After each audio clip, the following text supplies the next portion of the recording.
Good afternoon, everyone, and welcome to a special edition of Pride Perspectives, a conversation with the community. We are extremely lucky to have a speaker today that's going to speak to us on a number of different topics, but most importantly, on this day, Martin Luther King Jr. Day, about many things that we've been thinking about through the last weeks, months, and years. So we're happy to have this opportunity. Mr. Clawher will be doing the introductions in just a second, but just wanted to remind everyone about the webinar 101. And we all can see the Q&A button at the bottom of your screen. Please utilize that throughout the presentation.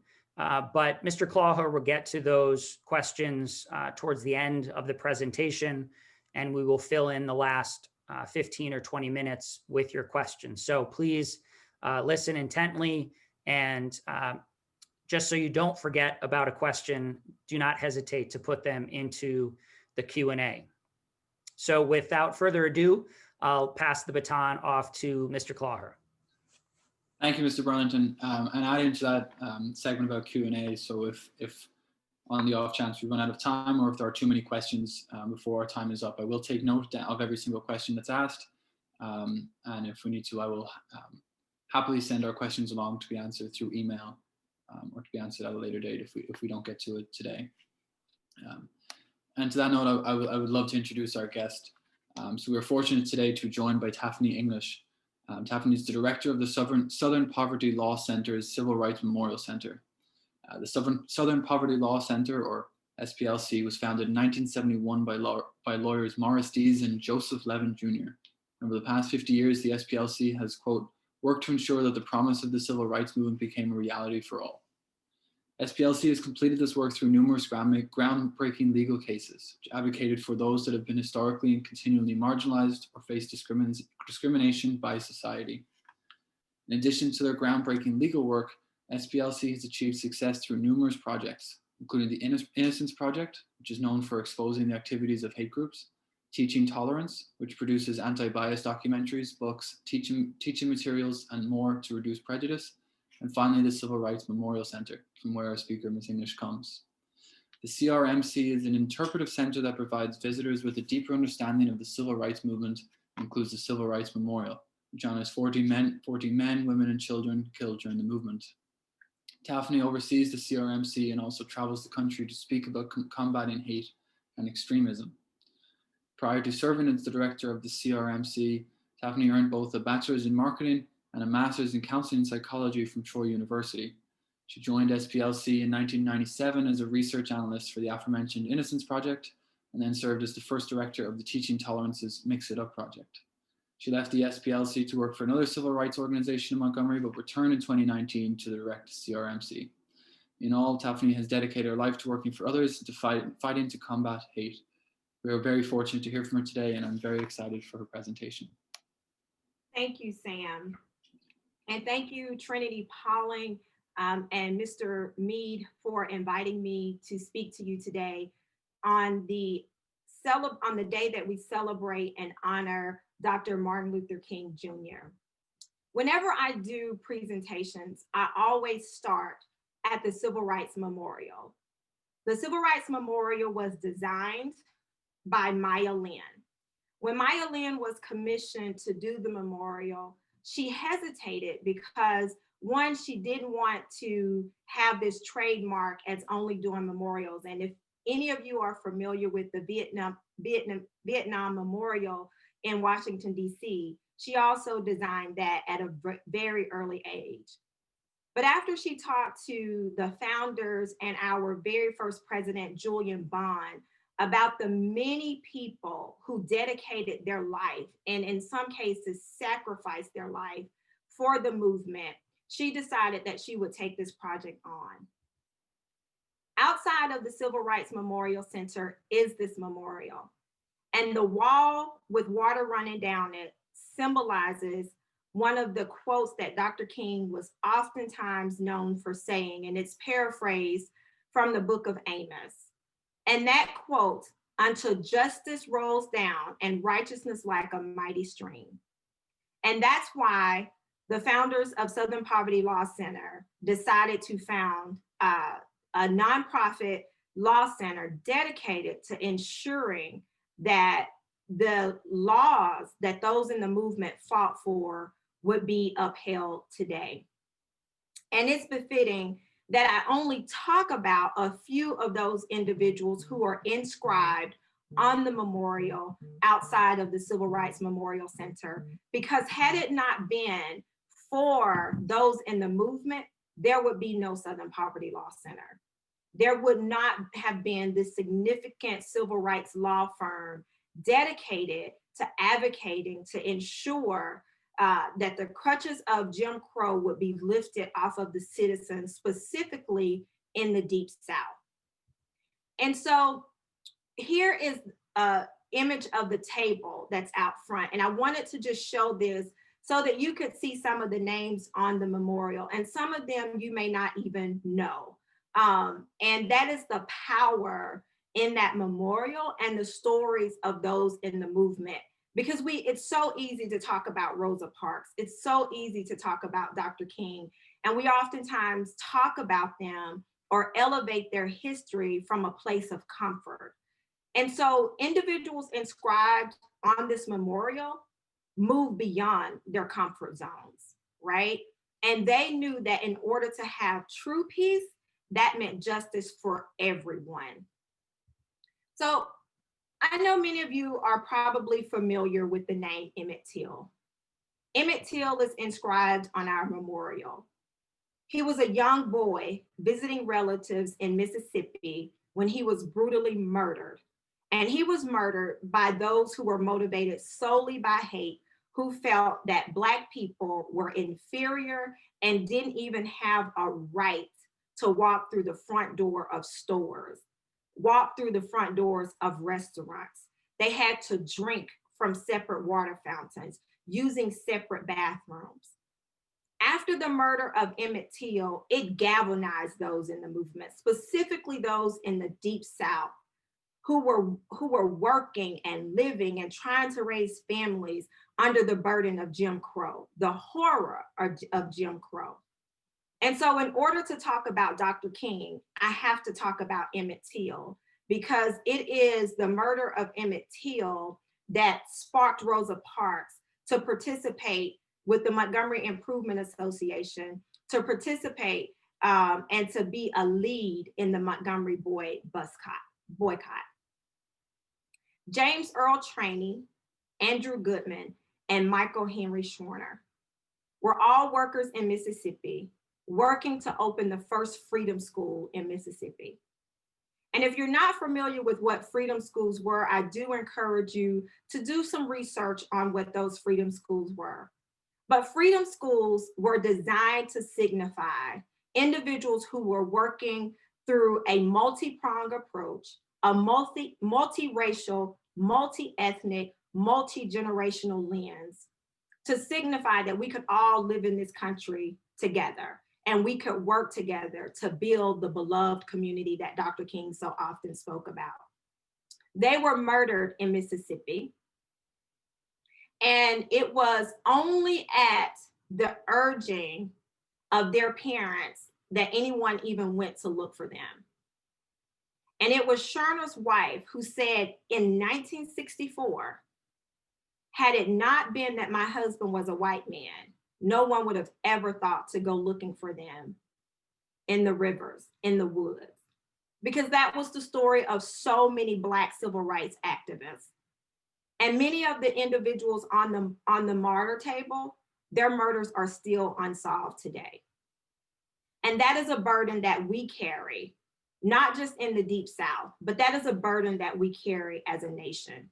Because racism and hatred and the violence that comes with it is horrific, and it's ugly, and it should not signify who we are as Americans.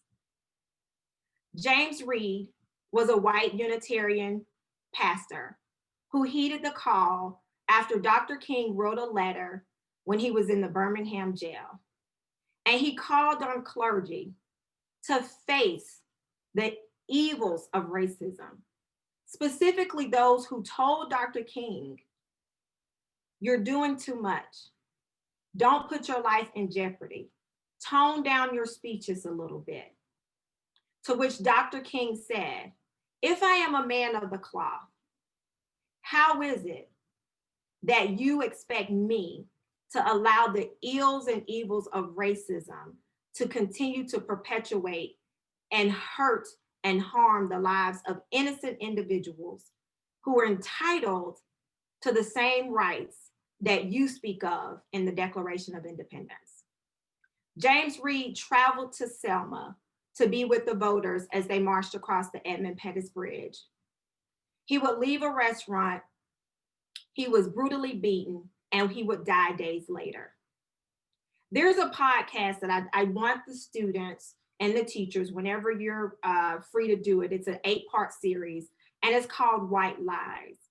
And it tells the story of James Reed, and it also tells of how individuals in Selma knew who had murdered him and refused to say anything.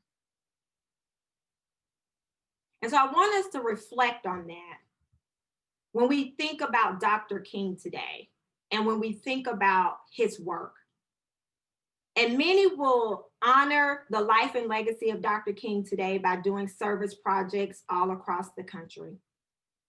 But I want us to really reflect and think about Dr. King and what he offers us today, because he offers us a living legacy that we can build the beloved community that he spoke about.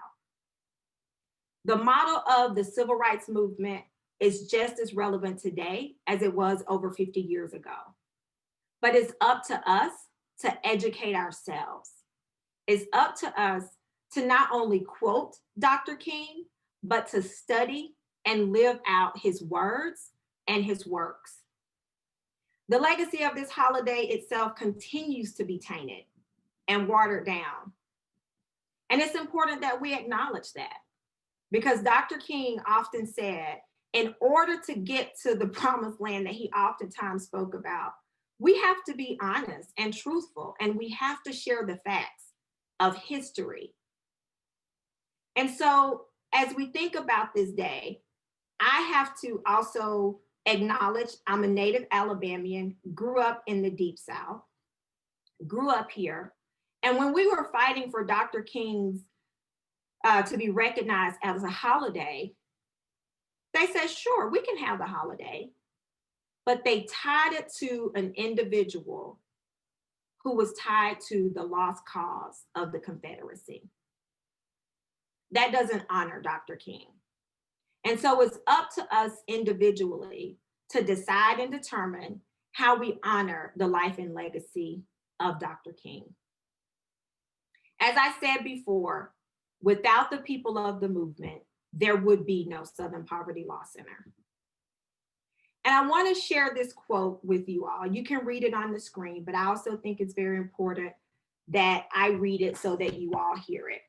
If peace means a willingness to be exploited economically, dominated politically, humiliated and segregated, I don't want peace. If peace means complacency adjusted to a deadening status quo, I don't want peace. If peace means keeping my mouth shut in the midst of injustice and evil, I don't want it. Peace is not simply the absence of conflict, but the existence of justice for all people. And I think it's so important that we always lift up Dr. King's quotes and his speeches in the context of when he was given those speeches and when he was talking. This was in response to someone asking him again to tone down his rhetoric. Don't say this. Let's make other people comfortable so that people will feel comfortable joining the movement. And part of this quote is Dr. King, who says, "You don't know me." And so I have a call to action pretty early on in my presentation. And that is, I want you all to know the Dr. King who really fought for us all. And again, I'll say, if there was no Dr. King, if there was no James Reed, if there was no Michael Schorner or Medgar Evers or Rosa Parks, there would not have been a Southern Poverty Law Center. So at the very beginning of Southern Poverty Law Center's creation, the founders of Southern Poverty Law Center decided that they were going to fight for civil rights, specifically in the Deep South. Southern Poverty Law Center started as a pro bono legal law firm. And with this law firm, the founders decided that they would take on cases that many attorneys were unwilling to take.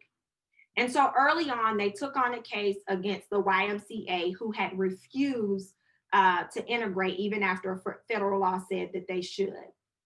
And so the Southern Poverty Law Center took on that case and they won that case.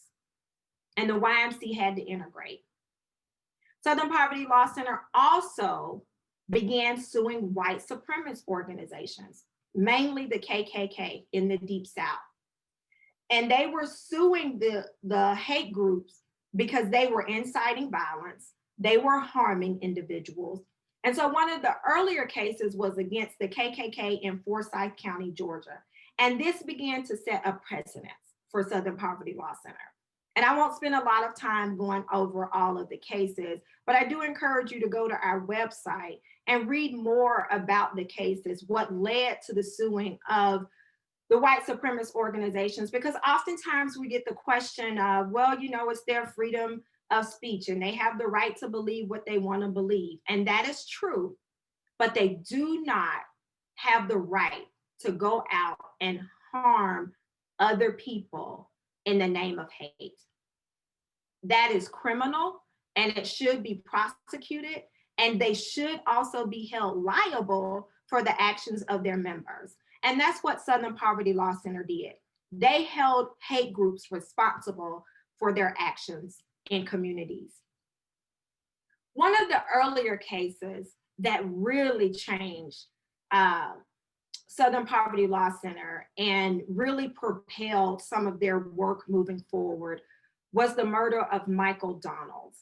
And if you all haven't read the book, I encourage you to read the book 13 Loops. It chronicles the life of Michael Donald, his murder, and also his mother's plight to ensure that this never happened to anyone else in the Deep South. In 1981, and that really was not that long ago, but in 1981, Michael Donald was a Black man. He lived in Mobile, Alabama, and there was a Black man on trial in Mobile for murdering a white man. The jury was predominantly Black, and members of the KKK had started spreading word that if the Black man was not found guilty, that they were going to go out and lynch an innocent Black man. Michael Donald was walking home from a store when he was abducted by two members of the United Klans of America. He was brutally beaten and murdered. They would later take his body to other KKK members bragging about what they had done. After the men were found they were found guilty in a court of law, the founders of Southern Poverty Law Center heard the call of Mrs. Donald, who, along with the local NAACP in Mobile, Alabama, Jesse Jackson also traveled to Mobile, Alabama. They had been urging for 2 years for somebody to take on the United Klans of America. And Mr. Dees decided to take on the case.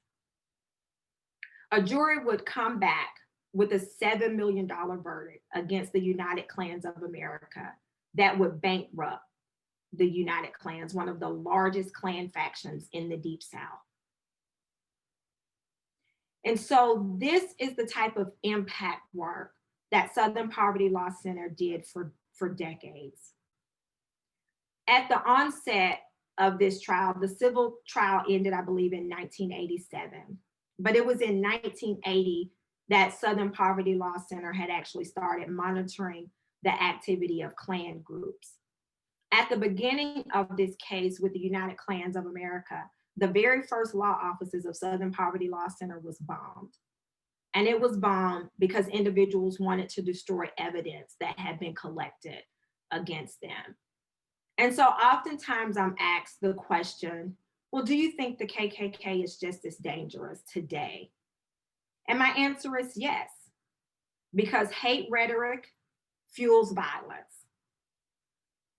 And even as far as we've come, and although the face of hate groups have changed, I'm not naive to believe that hate has gone away. It hasn't. And as you all heard in my bio, when I first started working for Southern Poverty Law Center, I worked in the Intelligence Project. I oftentimes tell people I grew up at that organization. I was fresh out of college, worked in the Intelligence Project. And although I knew that hate still existed, I too wanted to believe that as far as we had come, surely we don't have individuals to this magnitude out really advocating for a separate nation or feel like this country belongs to one particular race over the other. And I was wrong.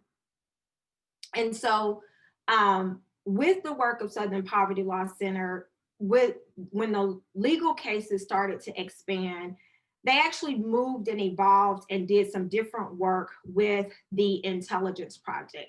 It was formerly called Klan Watch, and now it's the Intelligence Project because of the number of hate groups that we now monitor, because we monitor much more than the KKK. And so the mission of the Intelligence Project is to minimize the influence and impact of hateful ideology and violent far-right extremism in this country. Last year, in 2019, the Intelligence Project tracked 940 hate groups in our country. And in 2 weeks, they'll release a new map with new numbers. Here's a map of the United States.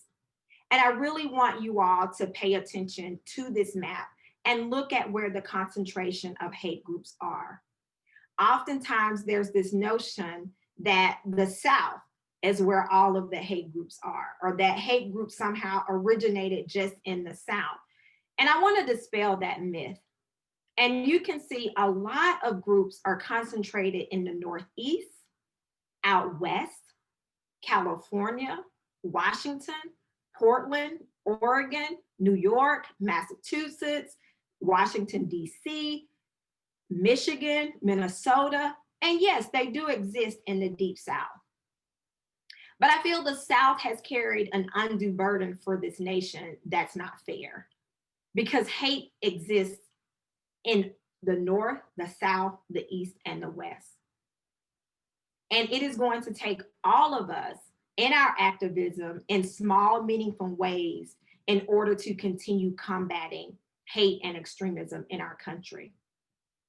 So if you look at the map from 2019, at the bottom of the screen, there's this hate group per capita, and the lighter the red is few, the darker the red, there's more hate groups in its entirety. I'm not going to pull up like the different criteria of hate groups, but I do want you, with your teacher's guidance or with your parents, to visit the hate map and just click on your state to see where there are hate groups that exist.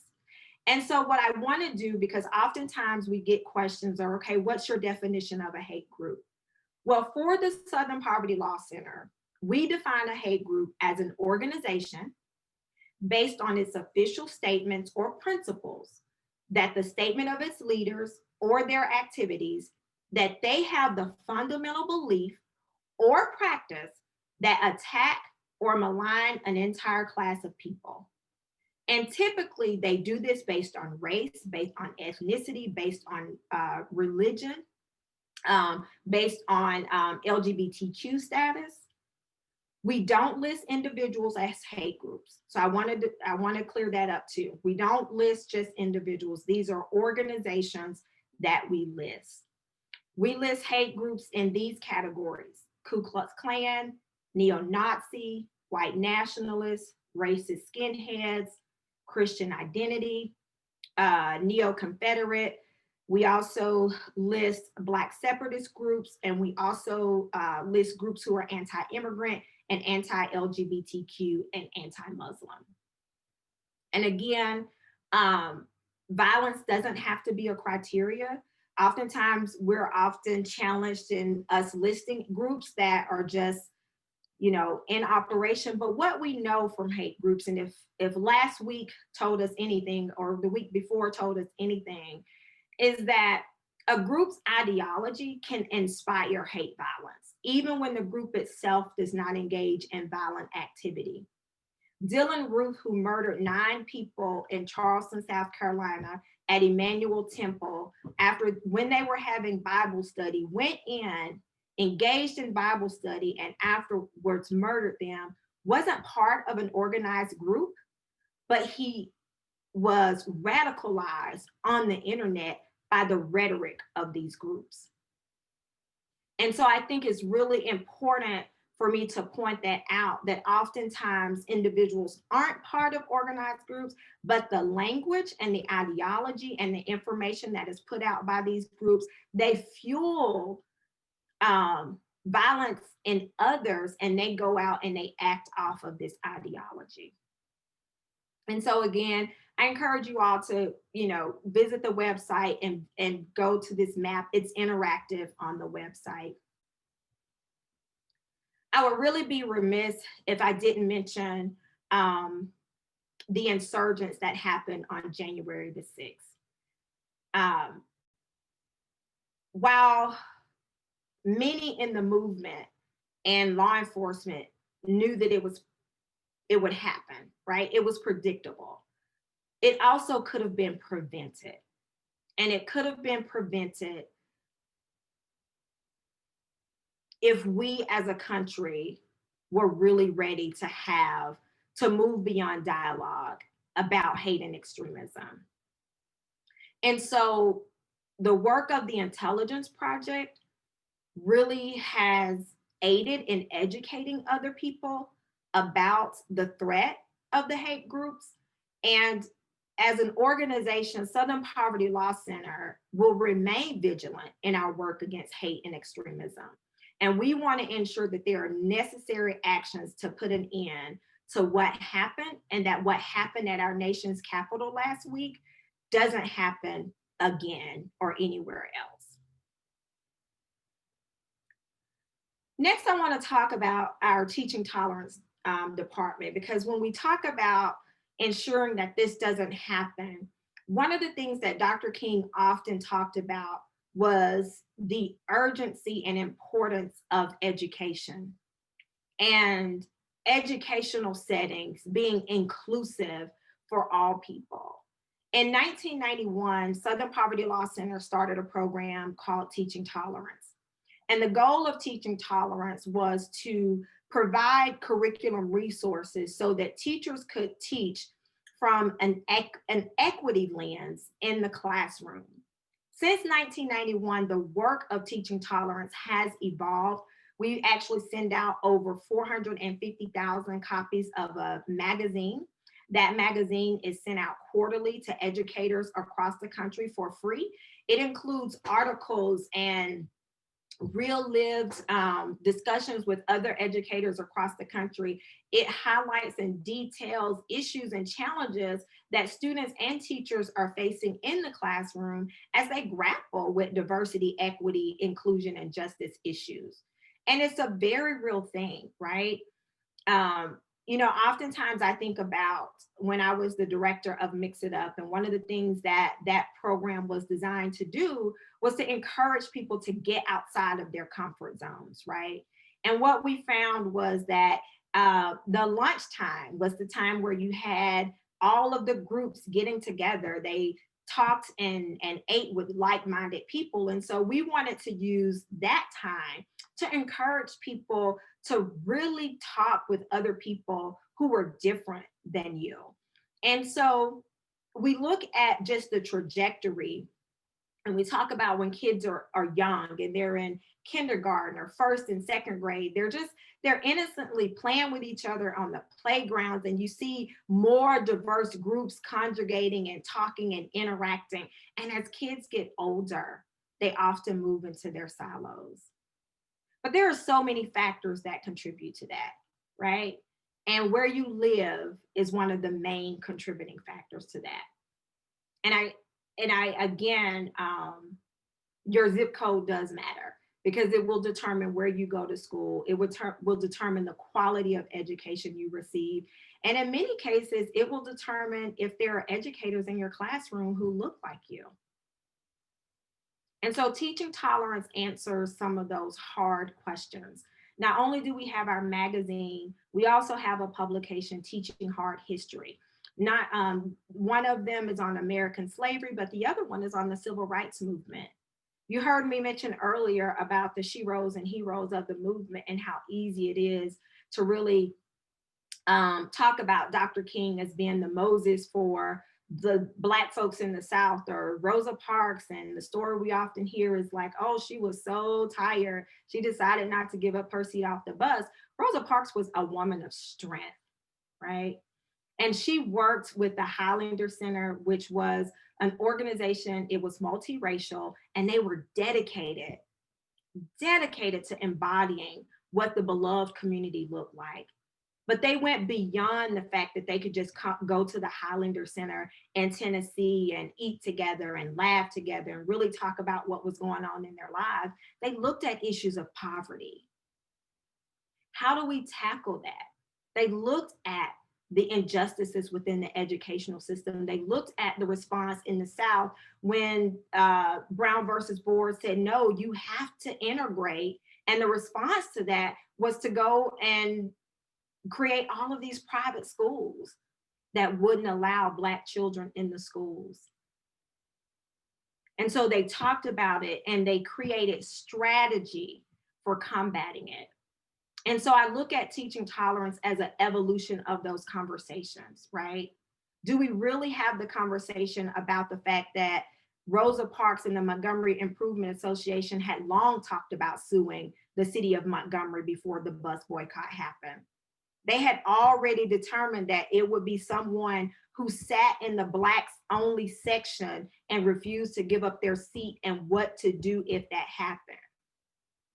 So it's so important that we talk about the true strategy of the movement and those civil rights martyrs of today. So before I conclude, I do want to say that Southern Poverty Law Center has taken a multi-pronged approach to envisioning a world and where all of us can thrive, right? And that the ideals of equity, justice, and liberation are a reality for us all.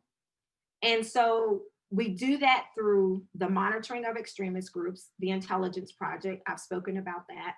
We do that through our educational department, Teaching Tolerance. We do that at the Civil Rights Memorial Center, where we are true to the history of the movement and connecting it to present day.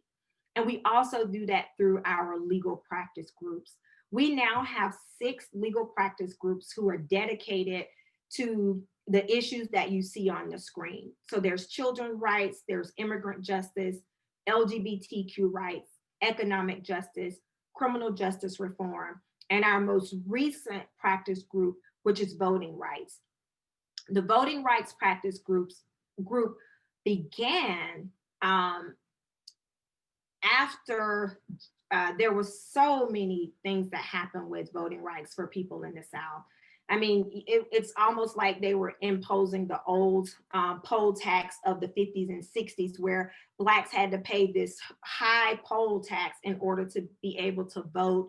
So we look at gerrymandering, right? We look at redistricting, and then the Shelby versus Holder voting rights case right here in my home state, where they wanted to roll back the rights of people to vote. And these were people who had a right to vote, disenfranchising voters, closing voting polls, imposing these strict laws where you had to have only a driver's license was the way that you could prove. They would take your driver's license and your voter registration card.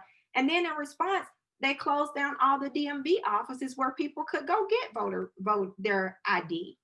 And this happened largely in rural counties in the South. And so these are deep issues that are, again, practices that marginalize and silence the voice of those who, in essence, if you look, they're Black and brown people. And that's who the Voting Rights Practice Group continues to fight for. This is an amazing team. And so the Legal Practice Group is composed of attorneys, community advocates, and those who write for voter registration, voter engagement, and it's all nonpartisan. Because we believe that everyone has a right to exercise their vote and no one should be disenfranchised. And so they're fighting back against the disenfranchisement of voters. So as I close, and I know today is Dr. King's birthday, I cannot close without you all hearing some very powerful words from Dr. King as it relates to voting rights. And after this slide plays, I'm open to take questions, but I always close with this. Southern Poverty Law Center will continue to be a catalyst for racial justice in the South and beyond.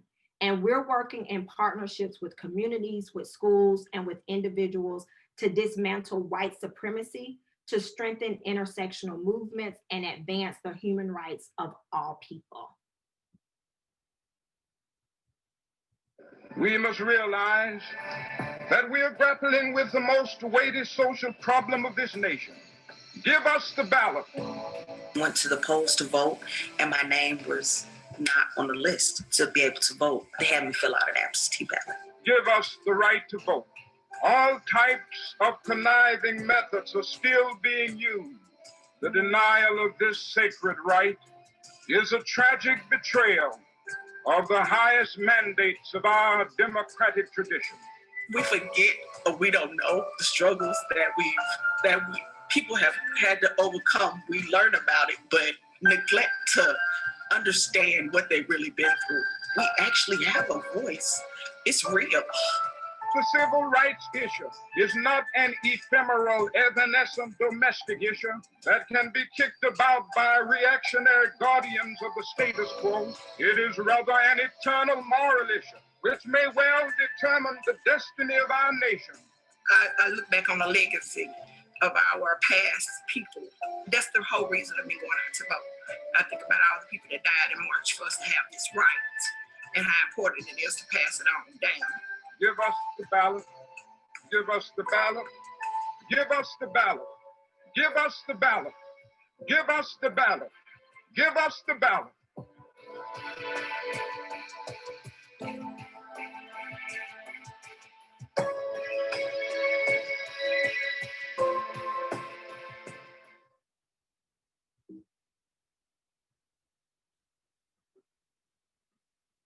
Turn it over to you, Sam, for the questions.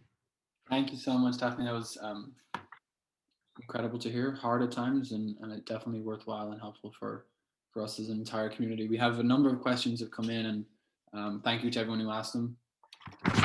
Hopefully get to them all today in the last 20 minutes or so, and if we don't, we'll be sure to pass them on. I do want to start with the first question, just to keep it on the theme of voting rights, since that's where we finish. Could you talk further on the role on how voting rights have impacted both, you mentioned Alabama specifically, but how voting rights have been impacted nationally in recent years, and then kind of where we can go from here to restore voting rights for so many, and perhaps what we as students and others can do to help combat this injustice. Yeah. So thank you for that question. I do want to start off by saying that we oftentimes say apathy, right, is not an option, and it should not be an option. And unfortunately, we reached a place in our country, in 2008, we elected our very first Black president, and that's President Barack Obama, right? And so many people turned out in record number for that election. And so what we've seen with the disenfranchisement or redistricting, individuals were being redistricted, and we look at gerrymandering too, all of it kind of coincides with each other, where you have these maps. And if people aren't familiar with that, I do encourage them to, kind of go look up what redistricting has done. And so what it did was it disenfranchised a lot of voters, but then there were also a lot of voters who were very just turned off, right, to politics because they didn't feel like policy was affecting them and that it wasn't impacting real change. And in 2014, 2013, I think, is when we saw organizations on the ground going back to a grassroots movement. And what they realized was that individuals were, one, not educated about the political process. And so you have where people turn out in record number for national elections, but they don't do that on the local level. And I'll preface this answer by saying that everything that happens to us in our communities, any form of injustices, oftentimes begins at the local level. So you saw grassroots organizations on the ground educating the communities about policy, educating people about what was on their ballot locally, and also holding political officials accountable, right? If you are going to be elected to represent all people, then all the issues of the people should matter to you. And so what we've seen over the last 5 or 6 years is this energy that is directed toward educating voters in order to overcome some of the redistricting, right? Some of the gerrymandering,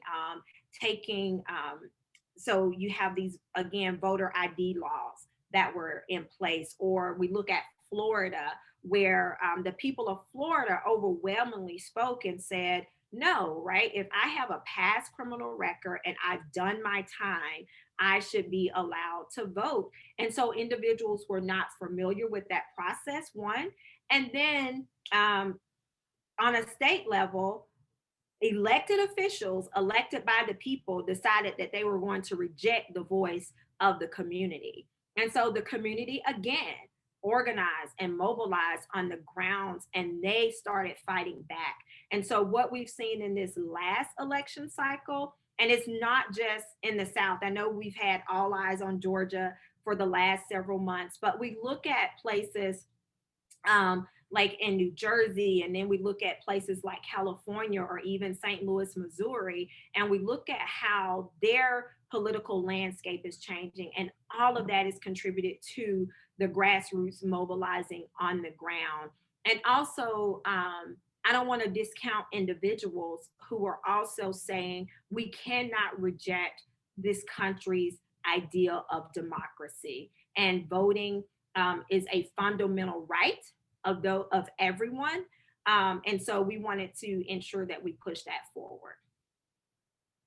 I hope that answered the question. It was great. Thank you.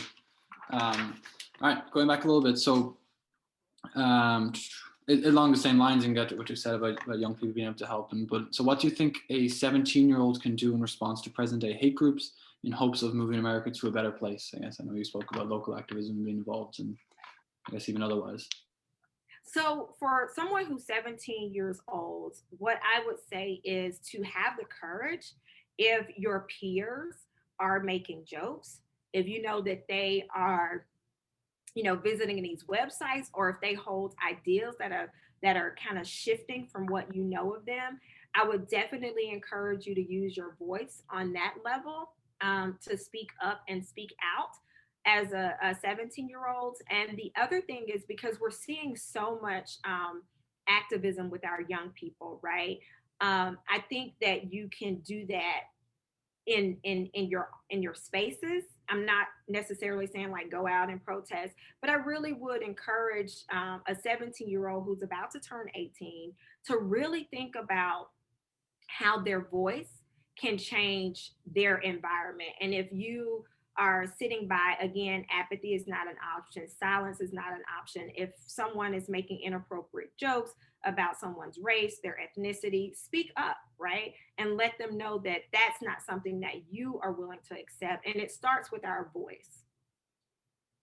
Thank you.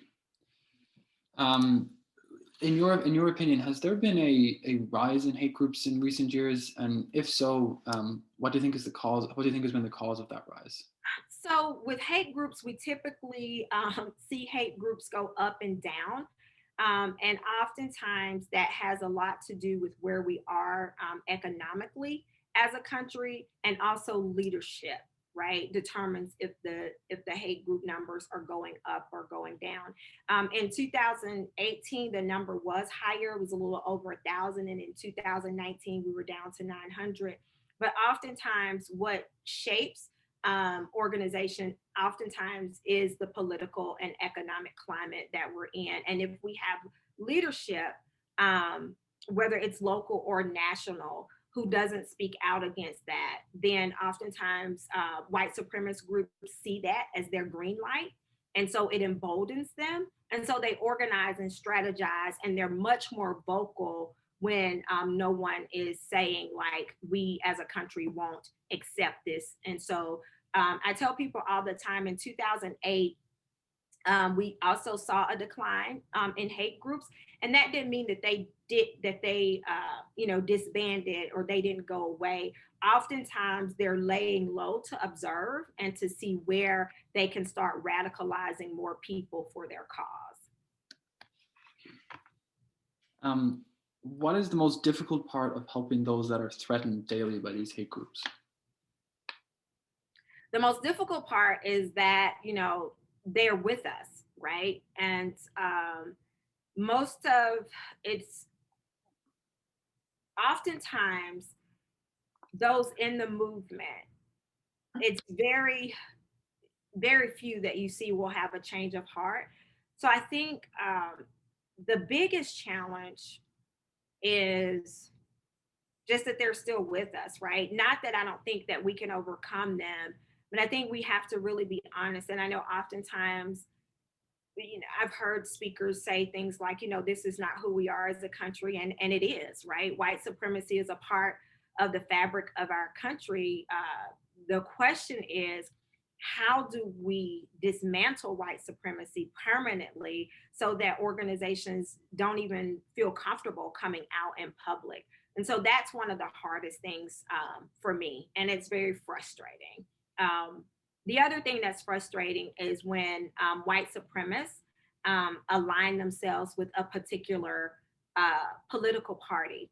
And I want to say that, it's so much bigger than party, right? And so that in itself is problematic, because oftentimes there are well-intentioned folks on both political sides of the aisle, and they can't differentiate between the hate group ideology and the political ideology. And so that in itself is also very frustrating as well.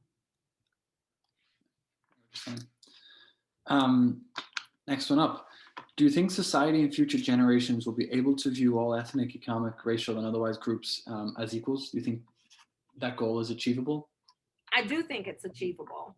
And I say that in that, I have peers in this world, and they've been in this movement. And I remember, every time something happens, we're just like, okay, here's another 50 years, or here's another 50 years.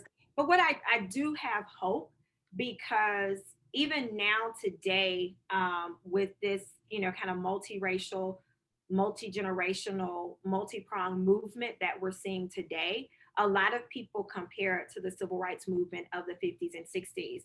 And while movement is movement, this feels really differently, because you have individuals who are really at a place where they can be honest about who they are. They're honest about their own biases that they bring to the table. And they're also very intentional about voices and who's centered in these conversations that we have about race and racism. This next question hits on a little more personal note, and perhaps is a hard-hitting one in that sense. But Could you describe maybe the worst type or example of hate you have seen or experienced from a group or a person? So for me personally, I so my daughter was born in the late 90s, and I moved to a neighborhood. Um, and 3 days after moving to the neighborhood, I walked outside and there was a note on my door and it said, KKK, we're here to stay. So personally, that was something that hit really home to me because I had spent, probably the last 2 years still really learning about the movement. And it hit to my core because I knew that the person, whoever put this on my door, didn't know that I was affiliated with the organization unless they somehow followed me. But what it signified to me was, and I actually moved into a predominantly white neighborhood. And so what that said to me was, yeah, I don't care that you can kind of afford this house or that you live in this nice house or, that you have a family, you're Black. And that's not good enough for me. And so that personally hit home for me. Um, what's also just in recent months that has really caused me to reflect on where I am with this work and really to have some honest conversations about some of my high school peers is that my high school class, we were deemed like the best class ever that went through my little small rural high school because we all interacted together in high school. And just in recent months, even in our private group, we've been polarized by what's happening in our country. And so that's been very hard for me because some of my classmates who I know and believe are like good people espouse certain beliefs where given the setting, I may not be received. And so just grappling with that has also been very difficult. Appreciate that. Earlier in your presentation, you spoke about the Freedom Riders. Could you speak a little more about that, that time in history and how many participated and a little bit more about that? So the Freedom Riders was a movement, and many of you may be familiar with John Lewis, who recently passed away. I call him he's my best buddy. But John Lewis was also part of the Freedom Riders, but the Freedom Riders started in response to the attacks that were being placed on people when they were trying to integrate lunchroom counters and also the buses, like the Greyhound bus. And so the Freedom Riders started up north where you had a diverse group of individuals who would get on buses and ride them. And the goal was to get through the Deep South. And what we know about the Freedom Riders is that, and I'll talk about Dr. King in this context, when they started getting closer to the southern states, they were oftentimes urged to just stop and go back. And Dr. King actually got on one of the buses, initially wasn't going to get on a bus, got on a bus and then took one leg of the ride and then got off the bus.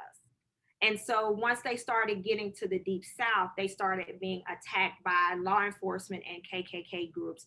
And so those who could make it continued to persist. So Tennessee was the first kind of attack on a bus, and they kept going. When they got to Alabama, they were met by the KKK and law enforcement. And in Anniston, a bus was bombed. They kept going. They got to Montgomery. The bus was bombed. They kept going all the way until they went to Louisiana. And so that was the plight of the Freedom Riders. So you had people like Bernard Lafayette involved with that. There was another organization, the Student Nonviolent Coordinating Committee, who was very instrumental in organizing that. And again, it was a multiracial effort. It was Black and white people on these Greyhound buses that were riding through. So that's a little bit about the Freedom Riders. And I'm sorry, as it relates to the number, I'm not sure how many were involved in that totally. Okay, thank you. So in a hypothetical world without the brutal murder of Emmett Till, how do you think the movement would have progressed, and how do you think it would be seen today? And I know that's speaking in counterfactuals, but yeah. No, I think that the movement would have continued building. Mm-hmm. I don't think the urgency would have been there had it not been for the murder of Emmett Till. And let me correct something. it wasn't just his murder. It was the fact that the nation now knew about his murder. And that was very different than a lot of other murders that had happened in the South, where, you know, the news, it was just kind of in the South, it was concentrated in the South. But with Emmett Till and his mother being in Chicago, and he was actually visiting family in Mississippi for the summer, it was that she said, the world needs to see what racism did to my son. And I think with the murder of a young boy at the hands of like two white men who murdered him because he allegedly whistled or said something to a white woman, you know, the facts get screwed there. But regardless of what it is, he was a young boy, and that the color of his skin was the only reason that he was murdered in that context. And so I think that that galvanized the movement in a different way. And so, and it's what has galvanized the movement now, right? And that is the murder of Black and brown folks at the hands of law enforcement. And so there's so many factors of that. In an update from Mr. Mead, he has told us that 436 people took part in the Freedom Rides. Oh, thank you, of course. That's actually quite helpful. In true Mr. Mead form. Yeah. Thank you, Mr. Mead. Does the Southern Poverty Law Center have any internships for high school or college students? We do for college students, and we are actually in the process of expanding that. Typically, that's been in our legal department and also with our teaching tolerance department, but we're now expanding that, where we take internships in all of our programmatic arms. So that's the Civil Rights Memorial Center, Teaching Tolerance, Intelligence Project, and also operational, right? So those who work in our development office or those who work in administration, we're also looking at expanding that. For our high school students, we don't have anything yet, but I know that there's been discussions about partnering with some schools, local high schools. Perfect. Moving on. So I'm going to combine two questions a little bit here, and this refers specifically to hate groups. Has QAnon been classified as a hate group in recent years by Southern Poverty Law Center? And then the second part of that question is just there was a mention of Christian extremism as a hate group. Has that been extended? Is there any other religious groups that have been categorized in that way? Yeah. So with QAnon, we've actually wrote a lot about QAnon, but not designated on any past hate group maps. Again, the new map will be out in a couple of weeks, so I encourage you all to kind of stay tuned for that drop. And beyond Christian identity, we do also list anti-Muslim groups. Perfect. Next question. Next question. So whilst recognizing progress has been made, what are in your eyes, and you've touched on a few of these, most important issues that we have to deal with today? So I think today we really have to deal with racial injustice, right, in all of its forms. And we have to look at that from a systemic perspective and why systems continue to perpetuate white supremacy. I also feel like eradicating poverty is a big issue because racial injustice and poverty oftentimes go hand in hand. And then aside from voting rights, I do think that the economic injustices are critical. And I think it's really important that we address those. And I'm talking about those things that keep people in poverty. So looking at redlining, look at the lack of opportunity in housing, looking at gentrification, right? So looking at all of those issues that continue to perpetuate injustices along racial and poverty lines. I think we have time for one more question, and I know that won't get to everybody's. I'll talk about that in just a second. But I really quite like this question and how well it's phrased. So, during the Vietnam War, African Americans were drafted to the army to fight for the United States. But before, during, and after the war, African Americans were still being mistreated, despite being loyal citizens who played their part in protecting the U.S. What is your opinion on the thought that during and after war, the U.S. is more dangerous to the Black communities than the actual enemies of the United States?